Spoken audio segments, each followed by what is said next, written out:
राम मंडळी, खूप दिवस झाले व्हिडिओ नव्हता बनवला. तर आज सुट्टी होती, तर त्याच्यामुळे मी आणि प्रदूम आलो होतो बामखेडला. खारासाठी आंबे न्यायचे होते, त्याच्यामुळे आले मस्त शाकी की खाल्ल्या. पण तेवढ्यात लगेच घरी येऊन फोन आला, घरी काहीतरी काम होतं. घरी येऊन पाहिलं, अरे बाप रे, निरंतर आपलेच बंदे आंबे ये सब क्या वाजवले. देखना पड़ रहा है। महादेवकडच्या आंब्याला काही ठेवलं का नाही, तर एकदाच जाऊनच बघू.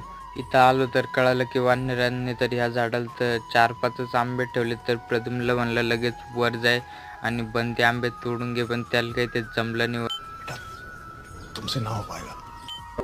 मग आम्ही जरसक जुगाड करून त्याला वर घातलं आणि सगळे आंबे चट 5-50 जेवढे आंबे होते तेवढे तोडून वगैरे घेतले. ते घरी आणून ठेवले आणि पाहुण्याला आणि प्रदूमला मस्त थंड पाजलं. तर पाहुण्याला तर बामखेडला सोडलंय आणि खार बनवण्यासाठी त्यांनी आता आम्हाला आंबे तोडून दिले.